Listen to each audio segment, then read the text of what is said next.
그렇다면 왜 막부는 미국을 위시한 서양 세력의 문호개방 압력에 적극적으로 대항하지 못했을까요? 이것은 문호개방부터 명치유신, 우리가 메이지 레스토레이션이라고 하는 메이지 레볼루션도 하기도 하고요. 또는 메이지 리폼이라고 하는 그 명치유신, 메이지유신까지의 일본의 상황을 살펴보면 그 이유를 알 수 있을 것입니다. 지금부터 그 부분에 대해서 설명드리도록 하겠습니다. 조금 어렵지만 여러분들 잘 들어주시기 바랍니다. 일본은 앞서 언급한 바와 같이 1830년대 이후에 대내외적 모순이 굉장히 격화되기 시작했습니다. 일본적 특성으로 기근, 지진, 병충해 등 잦은 자연재해와 또 아까 얘기했던 산킹코다이, 즉 참근 교대를 위한 비용 충당 등으로 인해서 번들의 재정 상태가 고갈되었고, 이에 따라서 농민들과 하급무사 계급의 빈곤화 그리고 유민화가 가속화되었습니다. 그 참근 교대를 위한 비용은 다 번에서 재정적으로 충당해야 되기 때문에 결국 아까 그랬죠. 번이라 막번 체제라고 하는 것이 막부 권력이 있고 번이 자율성을 가지고 움직이는 것인데, 경제적인 부분들 자율성이 지금 중앙집권적 같으면 정부가 다 돈을 댈 텐데 번들이 다 자기들이 돈을 내서 하니까. 근데 돈이 많을 때는 상관없어요. 그래도 잘 살고 농사가 잘 되고 상업이 잘 될 때는 문제가 없는데, 우리가 알다시피 일본은 뭐 태풍도 많고요. 그 다음에 기근도 많고요. 지진도 많잖아요. 이러니까 결국 농사가 잘 안 되고 자연재해가 많아지고, 이럴 때 결국 번들이 재정 상태가 나빠지게 됩니다. 그러니까 재정 상태가 나빠지니까 농사짓은 농민들도 상당히 빈곤화되고요. 그 다음에 이 농민들이 낸 세금으로 인해서 월급 또는 급여를 받게 되는 복록을 받게 되는 무사계급들이, 그렇죠? 그런 사람들이 결국 떠돌아다니는 그런 것이 가속화됩니다. 여러분들이 혹시 일본 애니메이션 많이 보면 그런 뭐 무사들, 떠돌이 무사들이 나오고 막 그런 것도 많이 있죠. 그것도 다 그때 시절에 19세기 초반 시절이라고 보시면 되겠습니다. 그런데 이미 이러한 현상은 18세기 초부터 표면화되기 시작했습니다. 그 원인으로는 우선 화폐 및 상인 자본의 농촌 수탈, 그리고 이에 따른 쌀 가격의 하락, 물가 폭등을 들 수 있을 것입니다. 이것은 곧 세금 수입이 감소하는 것이고요. 여기에 아까 언급했듯이 자연재해가 많이 발생했고요. 일본 같은 경우에는 농업 중심의 중국이나 농업 중심의 한국과는 다르게 일찍부터 상업 자본 세력들이 많이 성장했었습니다. 이런 사람들이 화폐 자본을 가지고 농촌에 들어가서 싼 고리대금업 같은 것을 하면서, 비싸게 고리대금업을 같은 하면서 결국 농민들의 그 소위 땅의 자연과 땅에 의존하는 농민들은 농사 질 때 그 농사의 수확량이 매번 자연에 따라서 달라지겠죠. 자연 상태에 따라 달라지겠죠. 그러니까 상인 자본들은 그런 것들을 활용해서 결국은 많은 수탈을 하게 됩니다. 그러니까 쌀 가격도 하락하게 되고 마음대로, 그다음에 물가는 폭등하게 되고요. 뭐 이런 식의 안 좋은 현상들이 계속 이어졌던 것이죠. 이러한 문제가 심화되니까 이를 해결하기 위해서 막부는 소위 형보개혁, 쿄 리폼이라는 것을 1716년부터 45년까지 약 30년 동안 해봤고요. 그 다음에 그 이후에도 관정개혁, 칸세이 리폼이라고 해서 1787년부터 1793년까지 또 한 20여 년을 그렇게 한 6년 정도를 했네요. 6년 정도를 관정개혁을 실시했습니다. 이 형보개혁과 관정개혁은요, 일종의 보수적 개혁으로서 이미 발전된 화폐 경제를 포기하고 농촌 경제로 다시 복귀하자라는 것입니다. 동시에 지금 많은 사람들이 하급무사들이 떠돌아다니고 농민들이 빈곤해서 유민화되고 하는 거지가 되고 뭐 돌아다니고 하는 그런 전국에서 왔다 갔다 하면서 이렇게 정착하지 못하고 도적이 되고 이런 상황이 벌어지면서 뭐가 문제겠어요? 사회적 신분 질서가 굉장히 불안해지겠죠. 그래서 농촌 경제로의 복귀와 주자학적인 사회적 신분 질서의 강화를 위한 개혁을 실시합니다. 근데 이 형보개혁과 관정개혁, 막부가 추진한 이 40년에 걸친 두 규모의 개혁이 모두 실패합니다. 이러한 실패 이후에도 여러 번들과 막부는 1833년에 큰 대기근이 있었는데요. 그 그 대기근으로 인한 쌀값 폭등과 이에 따른 물가 상승, 또 조세 감소의 결과로서의 재정 악화, 이런 것들에 대처하기 위해서 개혁을 또 한번 시도하는데, 그것이 그 유명한 첨보개혁, 즉 템포 리폼이라고 하는 겁니다. 약 3, 4년간에 걸쳐서 이루어졌는데, 이 첨보개혁에서 미토한, 즉 수호번이라는 곳, 그 다음에 장주번, 초슈한, 그 다음에 살마번, 사츠마번, 사츠마라고 하는 건 지금 가고시마 쪽입니다. 그래서 사츠마, 이 등 서남 지역의 번들, 이런 것들을 우리가 일본에서는 서남응번이라고 하는데요. 서남응번은 이 개혁의 자체 개혁에 성공하고 막부는 또다시 실패하게 됩니다. 개혁에 성공했다는 것은 결국은 아껴 쓰고, 그다음에 경제를 잘하고, 그다음에 정치를 잘해서 결국은 경제적인 그런 어떤 안정성을 가지게 되고 조세도 늘게 되고 하는 그런 것이 개혁의 성공이겠죠. 그래서 이 수호번, 장주번, 살마번, 이런 번들은 개혁에 성공하는데 막부는 또다시 개혁에 실패하게 됩니다. 막부의 실패 원인으로는 첫째, 첨보개혁 자체가 막번 체제의 유지를 목표로 농업경제로의 회귀라든가 또는 봉건적인 정치사회 이념의 강화, 이런 것들을 표방했던 이미 실패한 형보개혁과 관정개혁을 모델로 삼았다는 점이고요. 둘째, 막부 내의 다수의 지원 없이 당시 우리 같으면 영의정 같은 역할을 했던 대로, 타이로, 수야충방이라고 하는 사람, 미즈노 타다쿤이라고 하는 그 수야충방이라는 사람의 독단적인 계획이었다는 점을 들 수 있을 것입니다. 그렇죠? 그럼 막번 체제가 뭐라 그랬어요? 막번 체제가 상당히 지방 분권적인 체제잖아요. 그렇죠? 그러니까 개혁을 해도 국가 전체적인 개혁을 하는 게 아니라 막부는 막부대로 재정을 강화하기 위한 개혁을 하고요. 그다음에 번들은 번을 마음대로 또 그 범위 내에서 또 개혁을 한 겁니다. 근데 번들은 서로 힘을 합쳐서, 위아래가 힘을 합쳐서 잘 유지돼서 일부 번들은 개혁에 성공하는데요. 막부는 이처럼 농업경제의 회귀라든가 정치 이념의 강화만 강조하고, 그리고 막부 내에서 개혁이 다 같이 해야 되는 그런 어떤 그 컨센서스가 있었던 것이 아니라 당시에 가장 행정적으로 우두머리에 있었던 타이로 수야충방에 의한 독단적인 계획이었다라는 점에서 실패할 수밖에 없었던 것입니다. 어쨌든 이런 첨보개혁, 템포 리폼의 실패 결과, 무엇보다 막부의 번에 대한 통제력 상실에 따른 번 권력의 증대와 그 결과로서 막부와 서남지역 번들 사이에 상호 대립이 격화되었고요. 동시에 개혁에 성공한 서남지역 번들에서의 하급무사들이 이제 정치를 참여하게 되고 정치 세력으로서 등장하는 계기가 되었던 것입니다. 여러분들 어렵지만 좀 이해가 되시나요? 잘 한번 다시 한번 읽어보시기 바랍니다. 또한 앞서 언급했듯이 막부의 이러한 권력 약화는 문호개방 과정에 있어서 개국을 찬성하는 막부와 개국을 반대하는 서남지역 번들 사이에 격렬한 국내적 갈등을 야기시키게 되는 결과를 초래했습니다. 여기서 막부가 서구 열강, 특히 미국의 개방 압력에 무력으로 대응하지 못하고 개방을 허용할 수밖에 없었던 보다 구체적인 이유에 대해서 살펴보겠습니다. 이러한 배경, 30년대 이후에 이러한 배경하에서 구체적으로 왜 그러면 막부는 할 수 없이 개국을 할 수밖에 없었느냐 하는 내용을 설명드리도록 하겠습니다.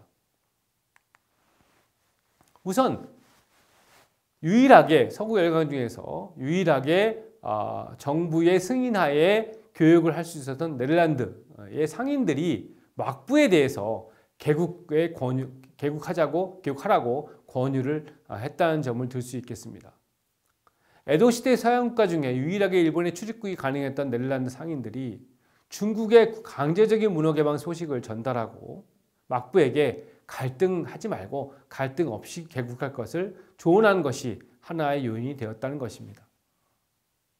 둘째가 중요한데요. 만약에 막부가 이런 미국이나 이런 외부의 압력에 대해서 강경하게 대처했을 경우, 즉 군사적으로 강경하게 대처하기 위해서는 필연적으로 뭐가 필요합니까? 번들의 군사력 강화를 가져올 수밖에 없습니다.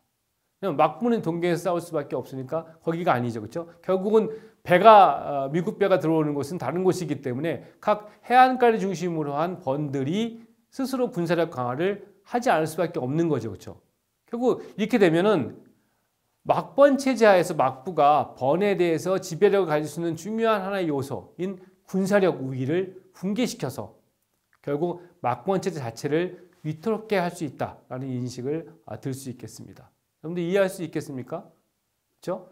막부가 번을 통제하는 것은 크게 세 가지였었는데 하나는 뭐죠? 군사력. 두 번째는 그 지원 막대한 어떤 재정적인 측면. 그 다음에 세 번째는 정보력이라고 그랬잖아요. 그렇죠? 근데 만약에 예를 들어서 미국에 대해서 페리의 내한 이후에 미국의 개방 압력에 대해서 막부가 안 된다. 우리 싸울래. 라고 만약에 했다면 그럼 결국은 번들의 가뜩이나 불만이 많았던 개혁에 성공한 번들이 스스로 군사력을 강화시킬 수 있는 명분을 주는 것이죠.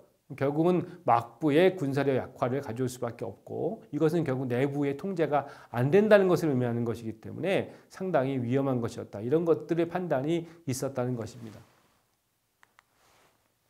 그리고 세 번째는 동시에 독자적인 막부의 군사력 강화. 그럼 막부가 군사력 강화하면 되지 않냐? 이건 재정이 또 약화됐잖아요.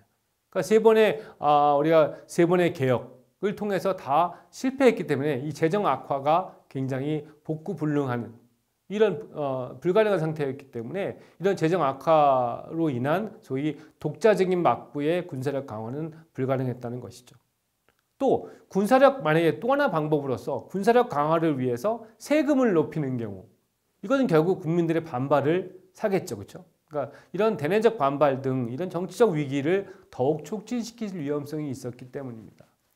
결국 이러한 것들이 막부가 서구의 개방 압력에 대응할 능력을 상실했음을 보여주는 것이었고 결국 나중에 서남 지역 번들을 중심으로 해서 막부 타도운동, 즉 토막운동의 중요한 계기를 형성하게 되었던 것입니다.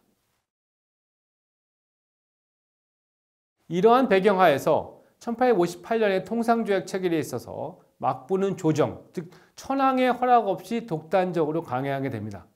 비록 천황은 제가 설명드렸다시피 에도 시대에는 형식적인 권력자였지만 실질적인 권력은 없었잖아요. 그렇지만 외교 관계에 있어서 외교 문서라든가 할 때는 꼭 천황의 어떤 조정의 사인이, 그죠? 그런 승인이 필요합니다. 근데 그런 허락 없이 독단적으로 통상조약 체결을 해버립니다.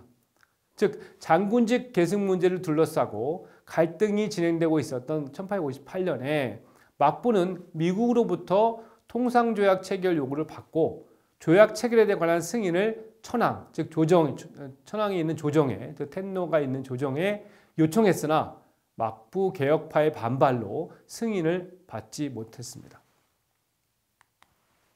이에 새롭게 타이로, 즉 대로에 취임한 정의직필, 이나오츠케라고 하는 사람인데 정의직필이 조정의 승인 없이 그냥 조인하게 되었던 것입니다.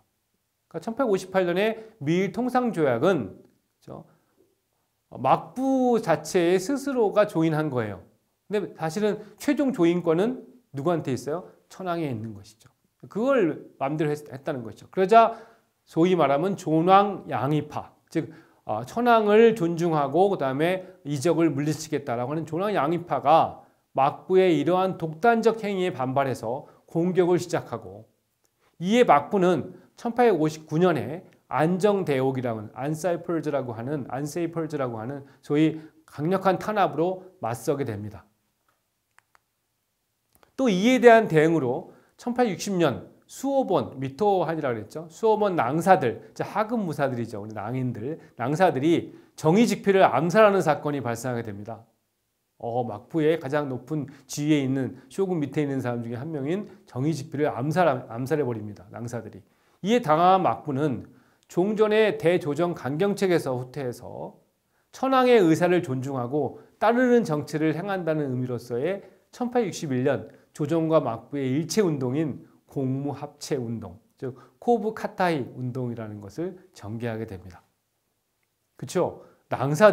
위토본 낭사들이 정부의 고위 관료를 암살하는 정도까지 갔으니 굉장히 당황스러울 수밖에 없는 것이죠. 그러니까 이제 앞으로 그러면 우리가 앞으로 천황과 잘 지내서 조정과 잘 따르고 협조하겠다라는 소위 공무합체 운동을 전개하게 됩니다. 그러나 존왕양의론자들은 여기에 그치지 않고 1861년 미국 공사관 통역관을 암살하고 63년 8월 21일 날 사츠마번의 병사가 남한우기라는 것, 생맥에서 영국인을 피격하는 소위 말하면 생맥 사건을 일으킵니다.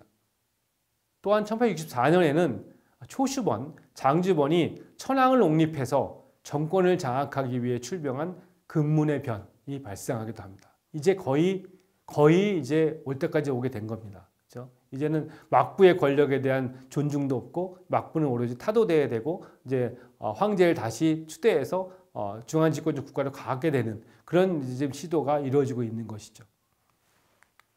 그러나 이러한 존왕양의론자들의 막부와 서양에 대한 배타적 행위는 1864년 7월에 사령전쟁, 즉 앵글로 사츠마 워라고 하는 사츠마 번과 그다음에 영국과의 전쟁, 1864년 11월에 하관, 시모노세키 전쟁 등 수차례에 걸친 서구 열강과의 전쟁에서 패배함으로써 일단 저지됩니다. 자, 이것도 중국의 경우가 비슷하죠, 그렇죠? 결국은 스스로는 막부가 이런 번들의 저항이나 또는 이런 번들과의 전쟁에서 스스로 이길 수 없었기 때문에 결국은 또 이제 영국이나 프랑스 이런 나라들이 다시 나타나서 결국은 이 반발 세력들을 제압하게 되는 것이죠. 이후 선왕웅번의 지도자들은 양의론, 즉 이적을 물리치지 않은 양의론에서 적극적 개국론으로 전환해 버립니다. 그렇죠?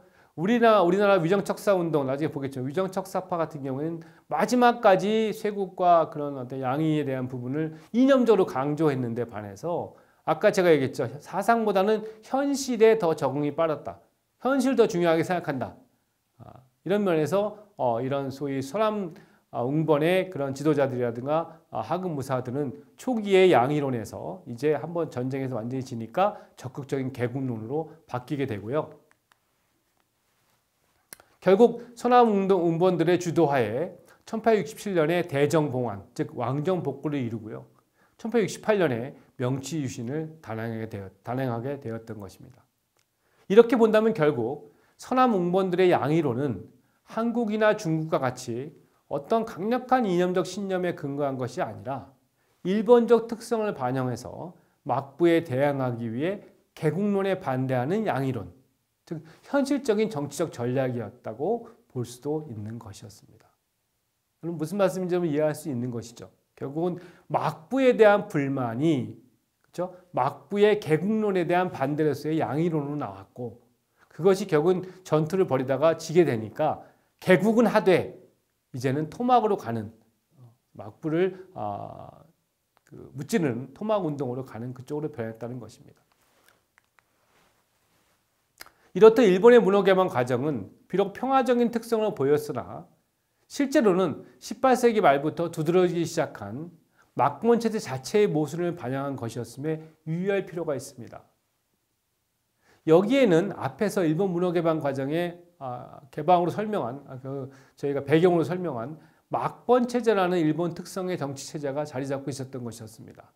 즉 번들의 독립성과 분권성, 권력의 이중구조 속에서 정치적 대안으로서의 천황의 존재 등이 일본의 정치적 변동의 핵심이 되었던 것입니다. 매우 복잡하죠. 자, 이것도 한번 제가 코멘트를 하고 싶은데요. 한국은 조선시대에 왕 중심의 왕조 체제를 유지했잖아요. 그렇죠? 근데 만약에 예를 들어서 왕이 불만이 있으면 왕조를 바꾸는 데 한정이 되는 거지, 왕을 바꾸는 것에만 있지 왕조 체제 자체를 변화시킬 수 있는 대안이 없었습니다. 근데 일본은 천황이 있고 그다음에 막부가 있지 않습니까? 그러니까 천황과 막부가 있으니까 막부를 타도한다 하더라도 다른 막부를 세우는 것이 아니라 바로 천황으로 갈 수 있는, 중앙 집권으로 갈 수 있는 정치적 대안이 존재했다는 것이죠. 중국의 같은 경우에는 한족과 비한족 간의 갈등의 역사라고 했기 때문에 만약에 비한족 정권이 있으면 비한족 정권을 갖다가 타도하면 바로 한족 정권을 다시 세울 수 있어서 민족적인 부분에서의 대안이 있었습니다. 그래서 손문의 삼민주의가 나올 수 있었던 것이고요. 근데 한국에 비해서 일본과 중국은 또 다른 특징이 있었다는 것이죠. 이처럼 매우 복잡하고 어려운 내용이긴 하지만 바로 이 부분이 중국과도 다르고 한국과도 다른 일본 문화개방 과정의 특성을 형성했던 주된 요인임을 잘 이해하시기 바랍니다. 다음 차시부터는 문화개방 이후에 일본의 국내적 갈등에 대해서 살펴보겠습니다. 이상으로 제4차시 강의를 마무리하도록 하겠습니다.